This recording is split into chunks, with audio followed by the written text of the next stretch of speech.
an offence. What reasonable grounds is that? But I've been told by a fellow officer that you've been verbally abusive in a public place, which would be a Section 4A public order. I have it all offence. recorded, officer. That's fine. Do you want me to show you the recording? Not at the moment, but I want. Because I could show you the recording. I want you to. And then you would know. Details, and I've explained it to you. You've asked me to explain it to you, and I've laid it out plain and simple. I don't think I have to give my details, officer. You do. I do. You've been verbally abusive towards somebody. I haven't though. She's alleging that you have. I haven't though. As I said before, I've got reasonable grounds to suspect that you've committed a public order offence. But I haven't. Okay, listen to me.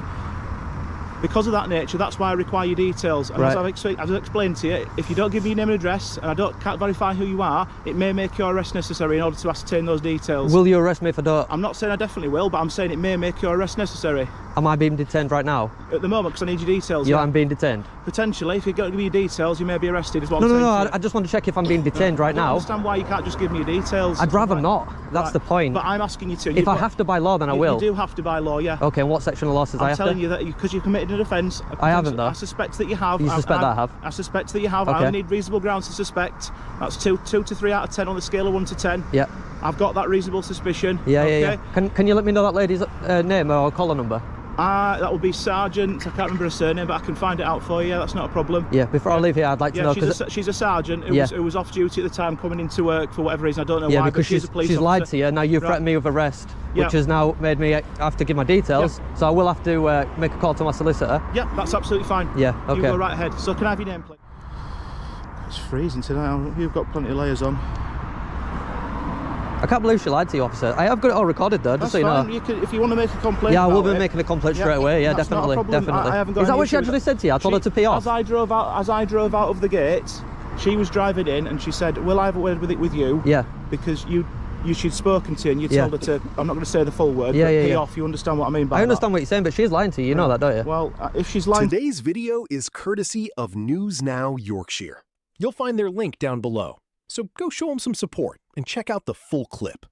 In this episode, News Now Yorkshire is flying his drone outside a police station. What begins as a routine activity quickly shifts in tone. A sergeant steps in and treats the situation as something more serious, relying on an allegation that isn't clearly supported by the footage. Instead of resolving it directly, other officers are brought in, and the situation begins to escalate from there.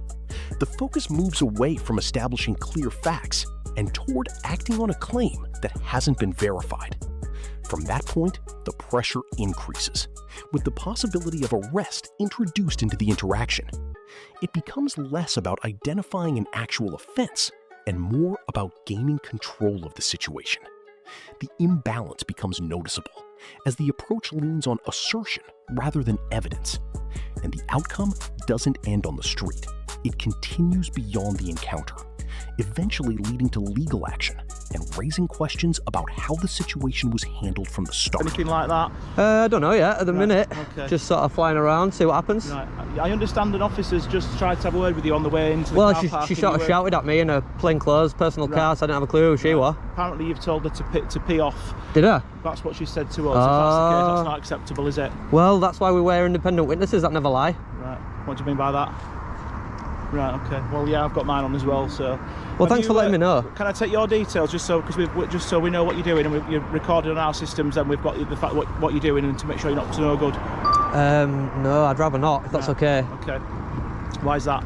Because I haven't done anything wrong. Well, I just need to make sure that you're not like sort of in line with any terrorist groups or anything like that you could be using for hostile reconnaissance or anything of that nature. Do you suspect I'm a terrorist officer? Well, I don't know until I speak to you. Do I? Until I take your details and check you through. Is that what you do with everybody? If you're being verbally abusive to people, then you have technically committed a public order offence for which I would require your details. Okay. So that's why I'm asking you for them as well. Right. So could I have your name and date of birth and address, please? What, you think I've committed a public order offence? Yeah, because an officer's just told me that you've sworn at her in the street. Well, I need to get her. Yeah. To make that statement then, because she's lying. Well, she's just told me as she's driven in that you've sworn at her. Did she? Yeah. Right, well, I'll be making a complaint about her then. That's absolutely fine. And if you take my details, I will have to sue West Yorkshire Police. That's not a problem. You feel free to do so. The reason I've explained the reasons why I'm asking you for your details. What happens if I don't give my details? Then you're potentially committing an offence. Well, I will. It's a lot easier if you do, isn't it? Yeah, I don't want to give my details. Okay. I will if you tell me that I'll be arrested if I don't. Well, potentially you may be. Yeah, it may make your arrest necessary under Section 24 of the Police and Criminal Evidence Act because your name and address can't be verified. Right. And I've got reasonable grounds to suspect that you've committed an offence. What reasonable grounds is that? But I've been told by a fellow officer that you've been verbally abusive in a public place, which would be a Section 4A public order. I have it all offence. recorded, officer. That's fine. Do you want me to show you the recording? Not at the moment, but I want. Because I could show you the recording. I want you to. And then you would know. Details, and I've explained it to you. You've asked me to explain it to you, and I've laid it out plain and simple. I don't think I have to give my details, officer. You do. I do. They approach him already working off a fixed version of events. The claim that he swore at the sergeant is treated as fact from the start. There's no pause to verify or question it. It becomes the foundation for everything that follows. News Now Yorkshire doesn't get drawn into a long argument.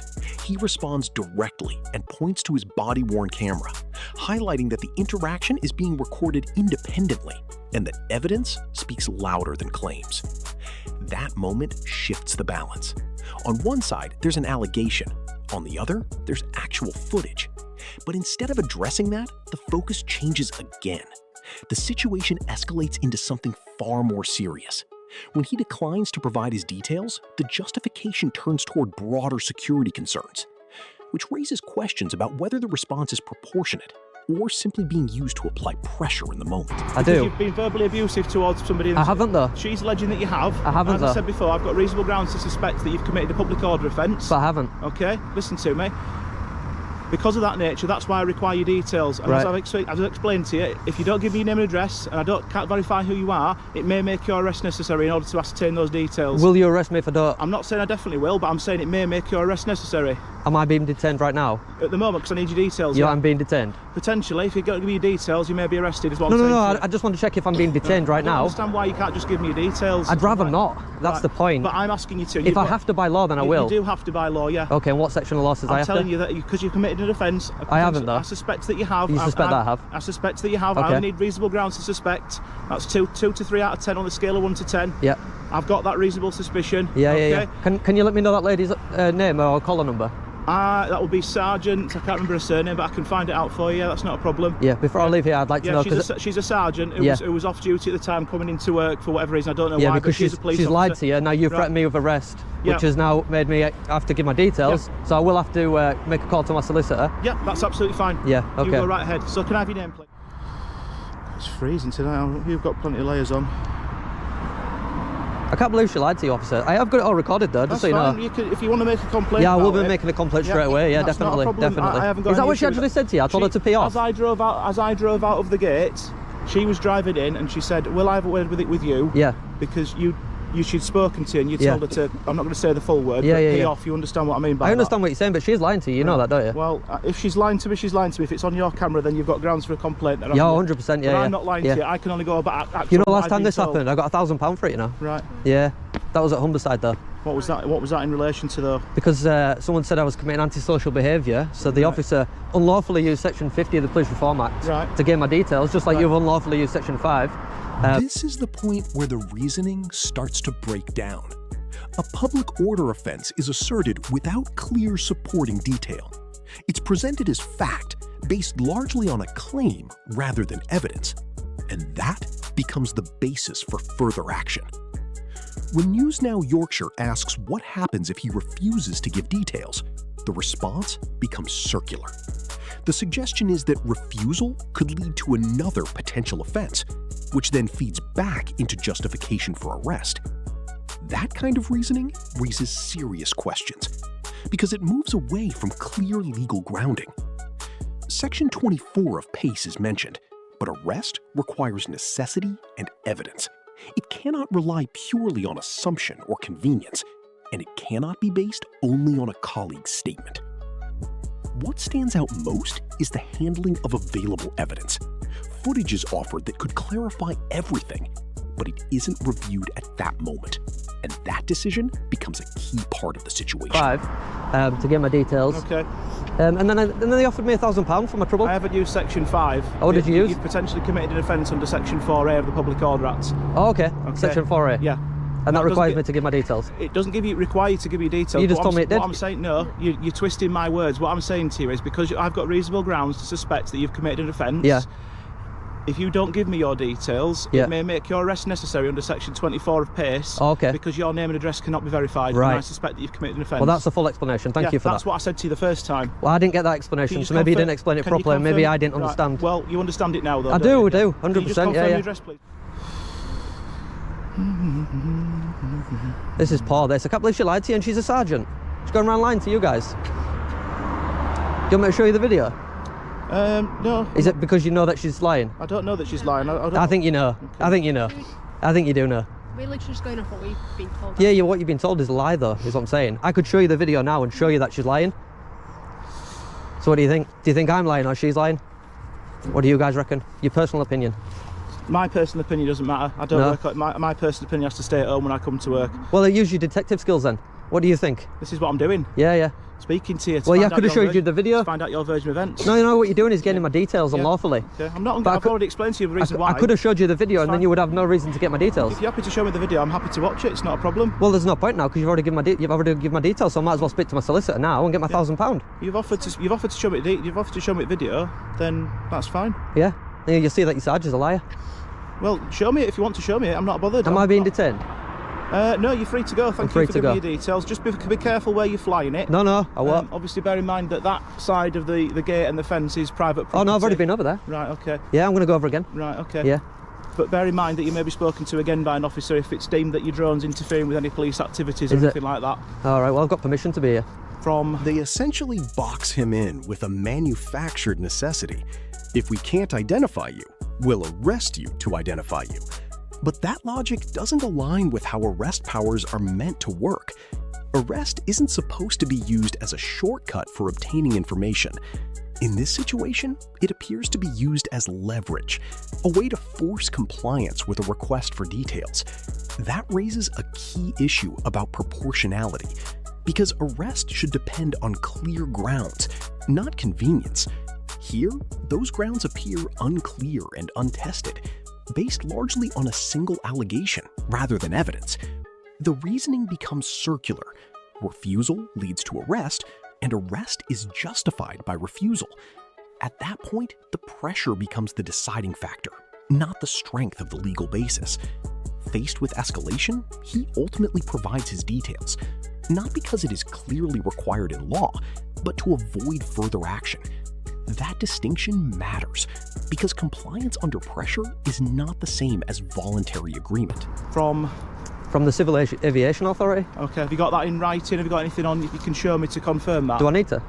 Well, I'm not just going to believe you, am I? Well, I'm not just going to believe you that your sergeant's a liar. Okay. Well, I'm not going to get drawn into this back and forth with you. You've already been drawn into it. I've spoken to you. I've ascertained what you're doing. As long as you're not interfering what happened with to the police section activities, 4A? That's fine. I'm not going to take any further action against it. No further action? Yeah. Why? Because you know that she's a liar? I'm going to give you words of advice. No, I don't want your words of advice. Right, well, I'm going to offer you you can them. stick your words of advice. Right, I'm going to offer you them anyway. No, I don't want them. Be careful how you speak to people in future. But I didn't speak to anybody in any. She's a liar. I never told her to pee off. She's an absolute liar. I will be making a complaint. Okay. I will be suing. Thank you very much. What's your details? 6468. From the station? Yep. Your details? 290. From the station? Yep. And her details? She'll find those out for you. I believe her name's Sergeant Wiltshire, or Wiltshire, my apologies. Sergeant Wiltshire? Yep. And her numbers? I don't know them. Well, I need her numbers. I don't know them. We'll have to radio through then. I don't know them. She's the one that made the complaint. I need to make a complaint about the lying sergeant. Just ask to speak to Sergeant Wiltshire. She works on Team 4 Patrol South at Ellen Road. That's all you'll need. Well, can't you just radio through and ask for her details? No, because she's not actually on duty at the moment, because she was in, as you said, she was in a civilian car in a civilian clothing, so she's... You could ring the control room and ask what her caller number is. I can't do that at the moment because I'm too busy, but you've got all the details. But you weren't too busy to come and stop to talk to me? Thank you very much. Yeah? See you later, sausages. I prefer bacon.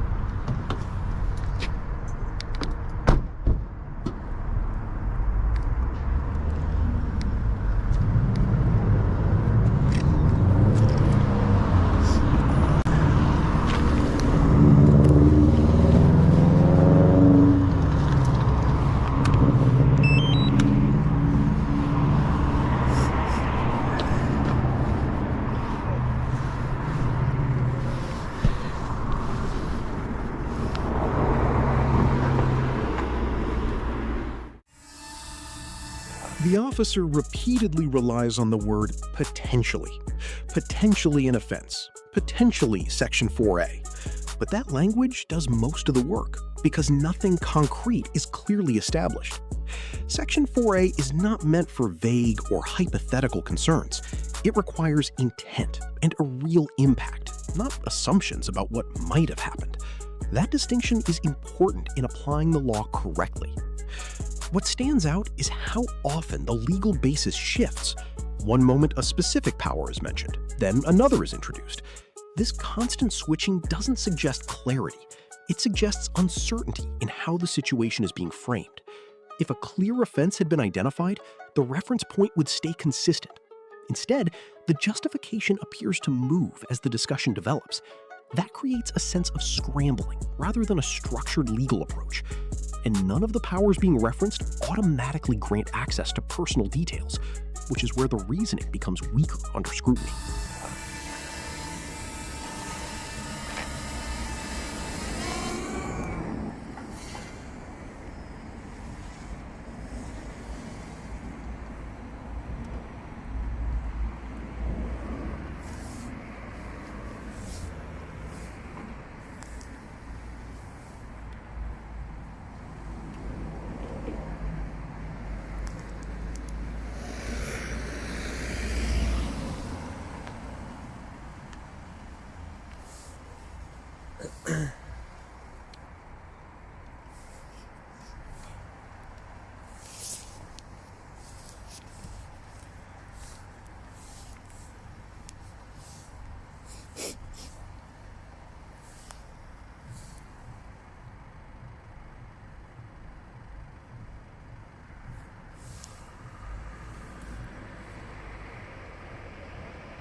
This is the point where any sense of fairness begins to fall away.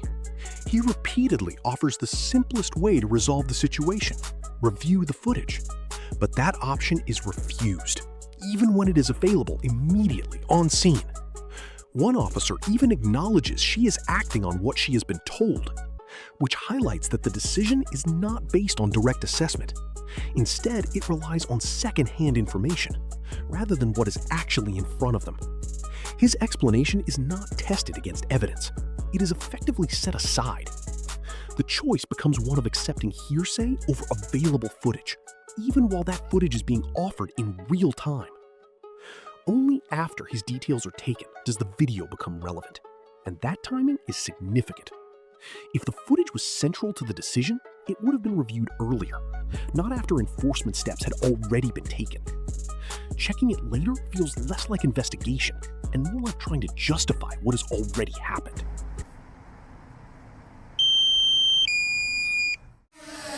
Why? Landing.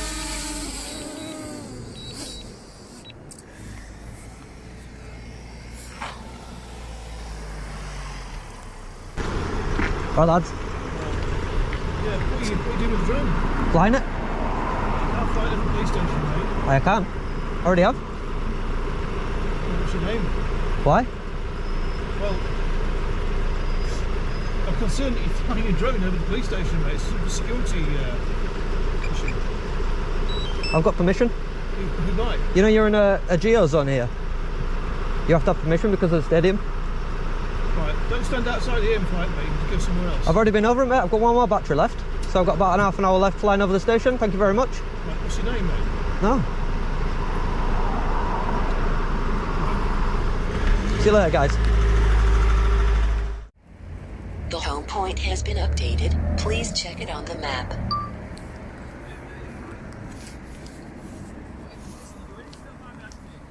One second, mate. You alright there? Yeah, good, thanks. What's up? What is it you're doing, if you don't mind me asking? Just flying my drone, mate. Oh, are you? Yeah. Oh, what are you doing? Just getting some shots at Nick?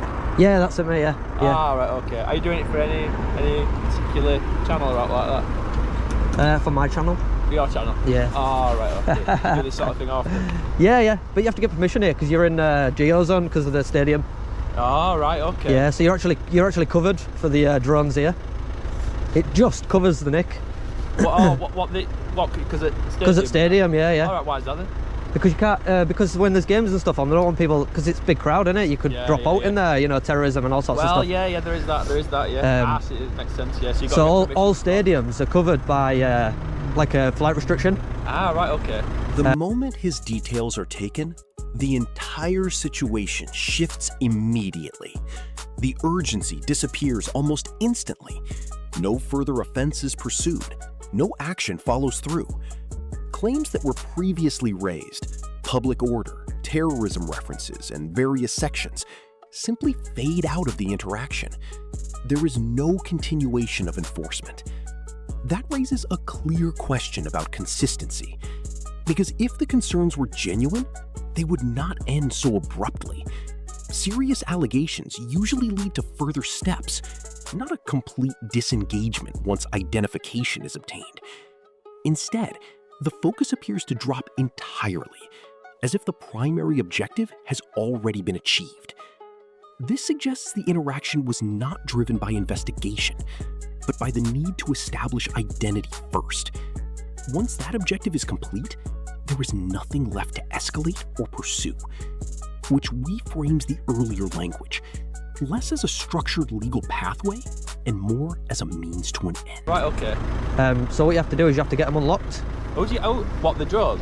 The Geo Zone. Right, what, does it not work then? No, it won't let you. Ah, right, I see. It won't let you without Signal permission. blocker. Sorry? It's like a signal blocker. It's like a geo fence, Ah, so it right. just won't let you go in. Oh, do you have to get permission from it? CAA, Civil Aviation Authority. Ah, right, okay. Yeah, they're the boss in the sky. Because I never know what rules around these things, because we're trying to get them at work, because we're really good, but... Speak to Chris Ellis. Oh, yeah. Do you know him? Firearms guy. Oh, no, I do know him. His number's there. He's going to be the chief drone guy. Oh, is it? Yeah. Because we're trying to get him East Leeds, we have a big problem with motorbikes and stuff, and obviously we can't chase them, so... Yeah. To make a good thing. You might have a lot of people asking you what you're doing. Yeah, these guys were just doing the same, but they wanted as nice about it as you. Oh, so right, I told you what's going on, but they didn't find out. Oh, right, okay. We get a lot of people obviously doing auditing and stuff. Do you know what it was? Your sergeant, one of your Sergeant Wiltshire or something, she just came in, yeah? Yeah. She come in, she stopped next to me, big scowl on her face. What are you doing? Right, you can't film at the police station. And I said, yeah, I can, and I'm flying my drone. And she went, you got a drone out as well? So she's gone inside, flagged the first copper down and said, he just told me to pee off. Right. Section 4A, give me your details or you get nicked. Right. That was dead? Yeah. But do you know what the funny thing is? If they were smart and they used their heads, they could go to the CAA and say who's got permission to fly in this area. Yeah. And my name would pop straight up. But now what we have to do is we have to sue them for unlawfully gaining my details. So now we have to sue, another £1,000 coming my way. Thank you very much. Oh dear. Yeah. I don't see. Do you know what? I'm not gonna lie. I won't even know what rules were about flying it over, because technically you're not trespassing on private premises, are you? No. I don't even know what crack with that is, to be fair. There is none, mate. Sub 250. Obviously you can't go in, can you? But not behind there, no. But flying over, I've no clue. Sub 250, as long as you can see you it. can't do it over prisons. No, not prisons. No. And some of the way, like category